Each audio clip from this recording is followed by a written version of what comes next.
What is up? Welcome to the episode. Now, as I'm sure you've seen on social, I started drinking again after challenging myself to sober September last year, which ended up turning into 9 months without a bevy.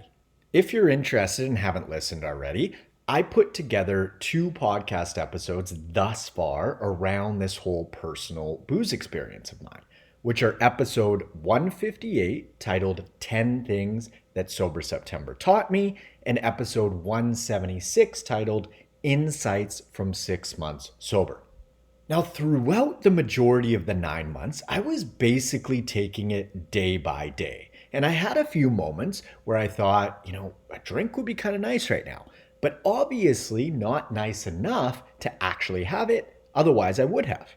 Fast forward to month number 8, and I was living in Houston, Texas at the time, and I still really had no desire to partake. And then when I decided to book my flight to Vancouver in mid-June to see friends and family, I started to think about potentially having a few beers when I arrived in Van a couple weeks later.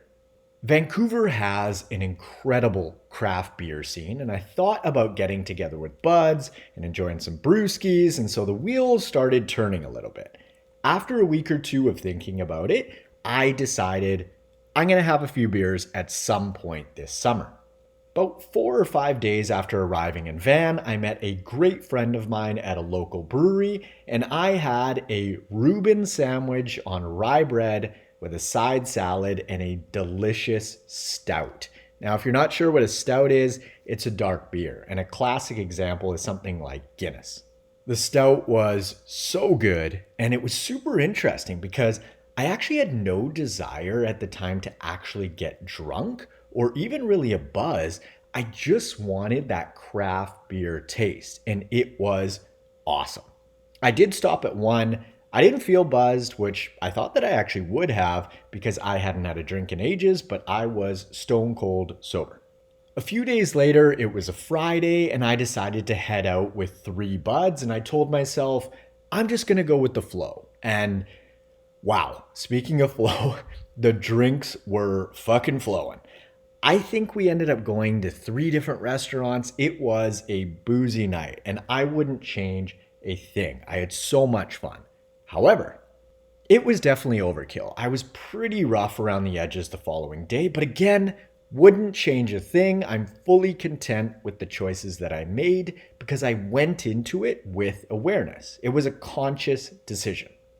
Now, I've had some bevies since then, like on Canada Day, and I had a couple at a barbecue last weekend, and it's been fascinating to see how my relationship with alcohol has shifted after being sober for 9 months. I've learned that there are so many beliefs and stories around booze that just turned out to be completely false. However, I never would have figured these things out for myself had I not gone through this experience. A few classics are, it's hard to socialize without booze. No, it's not. Typically, I found that my socializing happened at slightly different hours of the day, as in I did a lot more social stuff when the sun was up, and I was typically sleeping a lot sooner after the sun went down, but it is not hard to stay social without alcohol in the mix. It's just different. Another story that's untrue. Basically everyone drinks, or at least it feels that way sometimes, and no, they in fact don't. I had no clue how many folks chose not to partake in alcohol until I chose not to partake in alcohol. For example, I found an incredible community of sober folks in Tulum, Mexico when I was living there for 2 months, and we did tons of fun stuff. We hit the beach, we played a bunch of spike ball, hit restaurants, just chatted, and it never involved alcohol.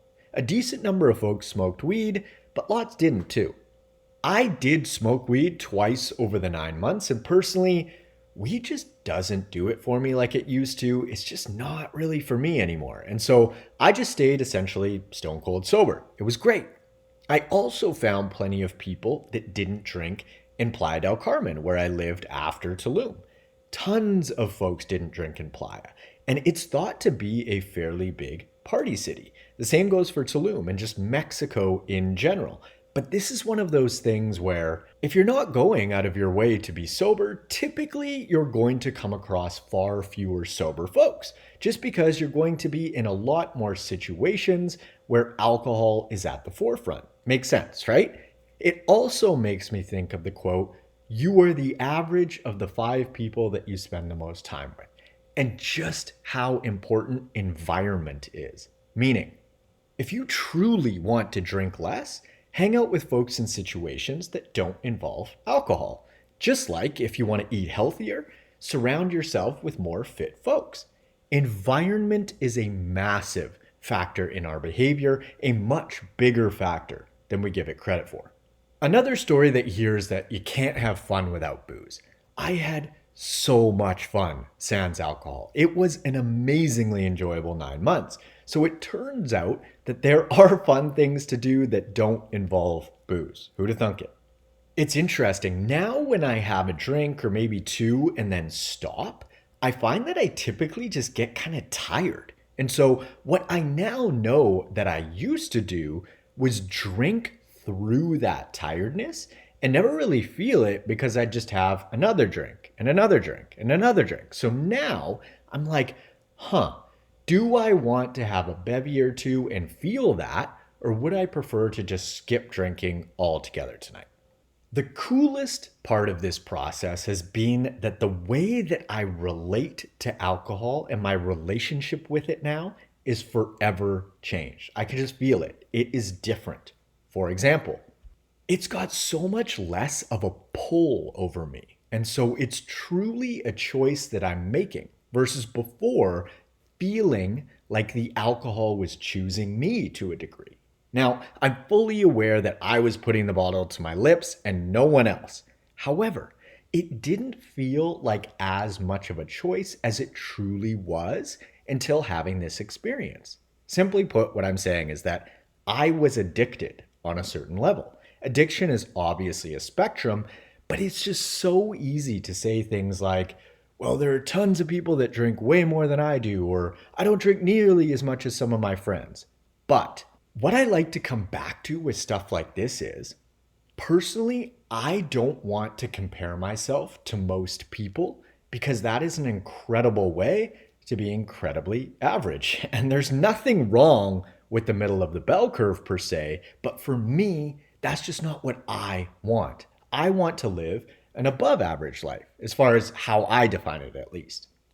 The same dealio applies to fitness and health. I don't want to have an average fitness level or body composition, especially because the average is just getting worse and worse as we get heavier and more unhealthy. So average used to be far fitter than it is now because we're trending in the wrong direction. Obesity rates are skyrocketing. Diabetes, autoimmunity, Alzheimer's, you name it, and it's getting more and more prevalent. But circling back to alcohol specifically, creating that distance between myself and booze allowed me to see much clearer on so many levels.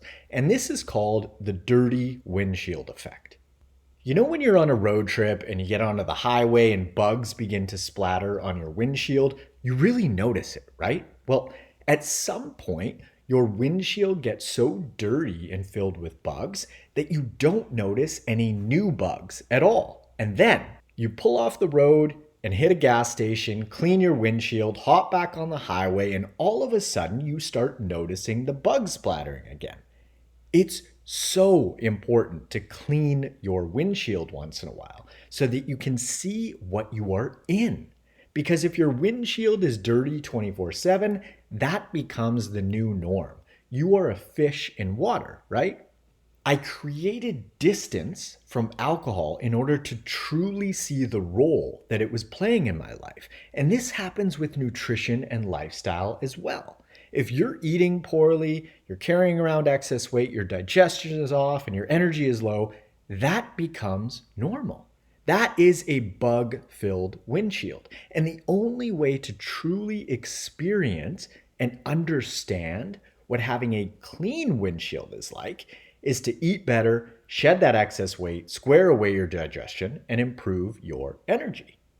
Humans are amazing at adapting to situations, a little too good sometimes. And so I have clients tell me all the time, shortly after we start working together, things like, wow, I didn't know just how shitty I felt, and I really didn't know how great I could feel. I've gone my whole life without even knowing what good digestion was. I had no clue that I could sort out my skin issues, joint pain, PMS symptoms, brain fog, afternoon energy dips, etc. via nutritional changes. I hear this stuff all the time. Cleaning your windshield is so valuable, and I'm a big fan of fun little challenges for stuff like this. For example, I recently did a 30-day no processed foods challenge. This is an amazing way to clean your windshield. Skipping booze for 30 days, doing a movement challenge for a month, anything that excites you, challenges you, and essentially improves you. And if 30 days seems like too much, do it for a week. Shit, do it for 24 hours and go from there if that seems more doable from a psychological standpoint. Now, as far as moving forward goes around alcohol for me personally, like I mentioned, my relationship with it is forever changed for the better. So I'm super stoked that I gifted myself that 9 months. It was an incredible experience. Having said that, I felt ready to incorporate it back into my life, and maybe I'll cut it out again, maybe not, I don't know. The idea of going for a period of time without it definitely doesn't scare me like it did before. I know I can do it. It's super doable. So we'll see.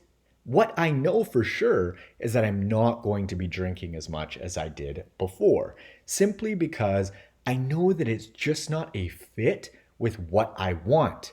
It worked then, it just doesn't now. If you're curious and or questioning your relationship with alcohol, first of all, that's super cool. And maybe you're ready to incorporate some change now, or perhaps you're not quite there yet. I had been thinking about giving booze a break for years before I actually took the plunge because I wasn't ready until I was ready. The payoffs of continuing to drink as much as I was were outweighing the costs. Simple as that. This is why we do anything and everything, whether it's what we eat, how we spend our time, our work setup, our relationships. Everything is a payoffs and costs formula, or essentially a pros and cons list. We engage in behaviors that we deem to have larger payoffs than they do costs. And as soon as that relationship flips, we change. As soon as the costs outweigh the payoffs, we shift. We alter our behavior. Now, one thing that I will say is that if you're waiting for the perfect time to cut out booze or the perfect time to get in shape, I'll be honest, you're never going to make it happen. The quote-unquote perfect time doesn't exist. There's always going to be something, and the truth is, when you are ready to truly change, you'll stop looking for why you can't, and you'll start looking for how you can. You'll make it happen. You are far more resourceful than you think. If you're interested in applying for one-on-one nutritional coaching and or workout design with me, you can click the link in the description below or head on over to n1fitness.com/coaching. On Instagram, I'm at N1Fitness. On TikTok, I'm at the N1Fitness. And on YouTube, I'm at Marcus Sadu. Please leave us a 5-star review on your favorite podcast platform. And lastly, be sure to hit the subscribe button. Thanks so much for tuning in. I hope that you found this episode useful, and I will catch you on the next one. See ya.